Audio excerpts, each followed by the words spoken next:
Ya, terima kasih teman-teman media, wartawan, insan pers yang saya cintai dan banggakan.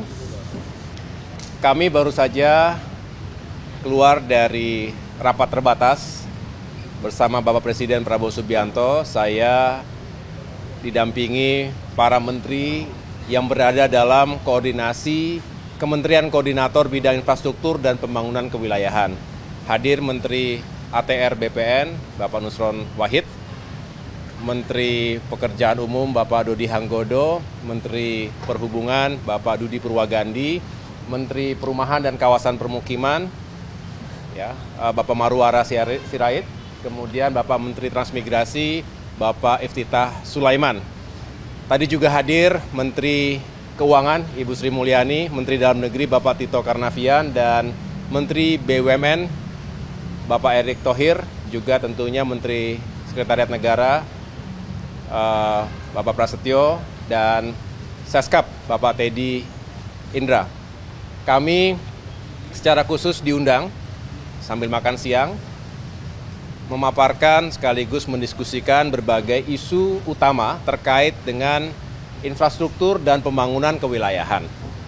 Saya tadi membuka atau mengantar sebelum para menteri memaparkan secara teknis sesuai dengan portfolio kementerian masing-masing.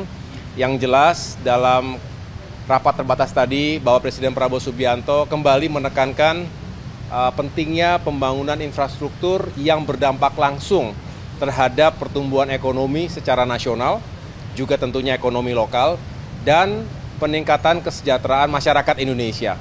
Kita tahu bahwa target swasembada pangan, swasembada energi, hilirisasi, termasuk penguatan sumber daya manusia melalui sektor pendidikan, kesehatan, dan juga konektivitas itu membutuhkan dukungan infrastruktur yang memadai.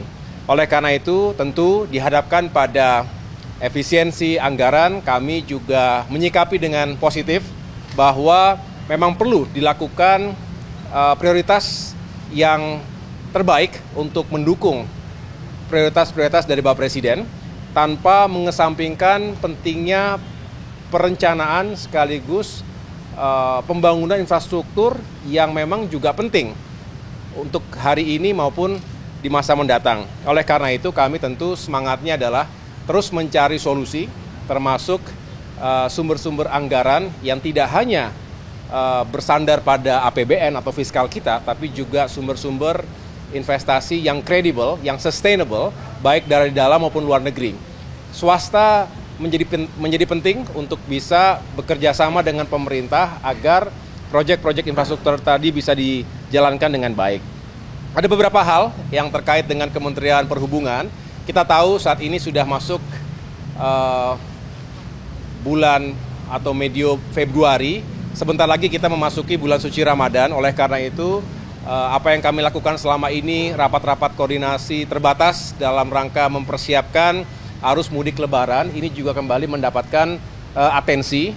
Kami akan rampungkan, mohon doanya agar ini bisa lancar, karena kita ingin masyarakat Indonesia bisa menjalankan ibadah sekaligus nanti mudik Lebaran berjalan dengan aman, lancar, dan nyaman, dan transportasi juga semakin terjangkau. Yang kedua, kami juga membahas berbagai fasilitas transportasi, baik darat, laut, udara, maupun kereta api, yang harus dikembangkan, diperkuat, sehingga bisa mendukung sektor ekonomi dan juga pariwisata. Dan ini kita harapkan bisa dilakukan secara intensif, dan kita kembali petakan prioritasnya di seluruh Indonesia. Kemudian, untuk Kementerian Transmigrasi, tadi juga kita memaparkan pentingnya kita memetakan secara utuh potensi kawasan transmigrasi, termasuk revitalisasi kawasan transmigrasi di berbagai daerah. Bapak Presiden ingin benar bahwa pembangunan Indonesia di bagian timur, khususnya Papua, juga bisa kita fokuskan, terutama hadirnya daerah otonomi baru, 4 provinsi baru yang juga perlu perhatian pemerintah, dukungan infrastruktur, baik infrastruktur dasar, termasuk lahan yang terus disediakan, perumahan, termasuk juga perhubungan, dan yang paling juga penting adalah bagaimana transmigrasi saat ini bisa membuka potensi ekonomi baru di sana. Yang berikutnya terkait dengan Kementerian ATR BPN, kami juga memetakan apa saja yang menjadi isu dalam tata ruang sekaligus juga pengelolaan lahan di Indonesia. Kita tahu berbagai kepentingan, baik itu lahan hunian, lahan industri, dan lahan perkebunan, termasuk juga yang harus tetap dijaga agar keseimbangan alam tetap terjadi, dan disinilah kompleksitas sekaligus tantangan bagi Kementerian ATR BPN. PKP, Perumahan dan Kawasan Permukiman, ini juga memiliki target yang tinggi untuk bisa menyediakan rumah-rumah yang semakin terjangkau bagi masyarakat berpenghasilan rendah. Kita ingin melakukan pembangunan 3 juta rumah dan harapannya dengan skema yang berpihak pada rakyat kecil, termasuk dukungan dari berbagai pihak, karena tentu Kementerian PKP tidak bisa bekerja sendirian, termasuk hadirnya Kementerian Dalam Negeri tadi, Mendagri, untuk memastikan pemerintah daerah juga dalam satu frekuensi yang sama, menghadirkan rumah-rumah rakyat, mengentaskan permasalahan backlog perumahan, sekaligus menghadirkan perumahan yang semakin layak huni bagi rakyat kita. Dan yang terakhir terkait dengan Kementerian Pekerjaan Umum, tentu berbicara infrastruktur dasar, jalan-jalan, persiapan menuju Lebaran, lalu kita juga kembali meyakinkan agar infrastruktur, misalnya bendungan, itu benar-benar terhubung dengan saluran irigasi sehingga bisa meningkatkan swasembada pangan. Dan yang lain-lain yang tentunya membutuhkan perhatian dari sektor pekerjaan umum. Kira-kira itu teman-teman sekalian yang dapat saya sampaikan. Intinya adalah Bapak Presiden senang bahwa infrastruktur ini terus bergerak, terus mencari solusi, dan kami mendengarkan berbagai masukan dan harapan masyarakat tentunya yang juga penting untuk kami akomodasi dalam pengembangan kebijakan di bidang infrastruktur. Terima kasih. Ya, silakan, mungkin ada yang sampaikan ke menteri-menteri lain.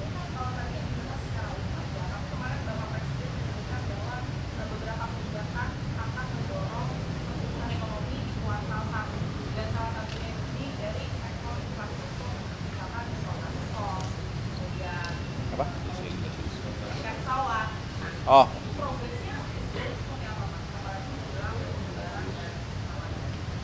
Ya, kami belum bisa mendeklar saat ini karena masih perlu waktu sedikit lagi. Saya mohon waktu terutama Kementerian Perhubungan yang juga tadi masih akan duduk bersama dengan Kementerian BUMN, Kementerian Keuangan, dan lain-lain. Yang jelas semangatnya adalah kami sesuai dengan arahan Bapak Presiden, bagaimana harga tiket, harga transportasi itu lebih terjangkau.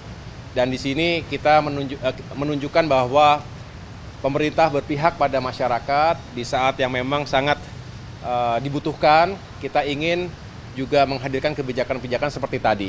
Nah, Nataru yang lalu juga sebagai bentuk bahwa walaupun dalam masa pemerintahan yang baru beberapa minggu saja, tapi kami berupaya yang terbaik. Oleh karena itu, kami sedang merumuskan, menuntaskan segala koordinasi karena semua harus dihitung dengan tepat, dengan cermat, dan pada saatnya akan kami umumkan kepada masyarakat. Kenapa? Segera. Mudah-mudahan dalam waktu dekat ini ya, saya sampaikan tadi memang kita butuh waktu, jangan terlalu mepet karena biasanya masyarakat juga sudah mulai mencari tiket itu jauh-jauh hari, 1 bulan paling tidak sebelum tanggal Lebaran. Jadi insya Allah dalam waktu dekat ini kami akan umumkan.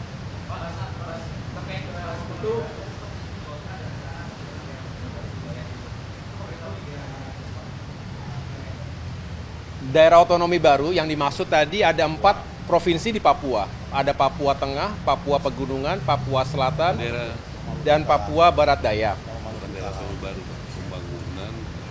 Ya, jadi 4 provinsi tadi kan merupakan daerah otonomi baru. Nah, yang belum hadir ini kan center ataupun pusat-pusat pemerintahannya. Nah, disinilah memang diharapkan pemerintah setempat, pemerintah provinsi misalnya begitu, sudah menyiapkan lahannya. Nah, memohon kepada pemerintah pusat, termasuk Kementerian PU, untuk bisa membangun pusat pemerintahannya. Berarti kawasan gubernurnya, kawasan DPRD-nya, dan lain sebagainya, termasuk tadi MRP ya, masyarakat Majelis Rakyat Papua. Jadi artinya ini semangatnya adalah bagaimana pemerintah bisa segera bekerja secara optimal setelah ada lingkungan yang dipersiapkan secara infrastruktur. Ya.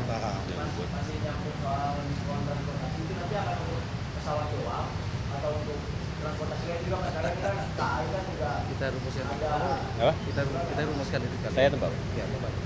Sedang kita remuskan. Jadi memang selalu berbicara semangatnya dulu, tapi juga kita harus hitung dengan cermat. Tetapi sekali lagi semangatnya adalah bagaimana transportasi ini semakin terjangkau, khususnya di dalam masa 2 minggu sebelum dan sesudah Lebaran. Disinilah sedang kita hitung juga, termasuk tadi selain itu kita membicarakan bagaimana menyusun strategi untuk mengurai kemacetan. Misalnya kita tahu bahwa Lebaran kali ini back to back dengan nyepi, artinya ada blok waktu di minggu tersebut yang harus kita perhatikan. Nah, dihitung dan disimulasikan oleh Kementerian Perhubungan, hari H-min berapa harus sudah mulai diurai agar tidak semuanya menumpuk di 2-3 hari sebelum Lebaran.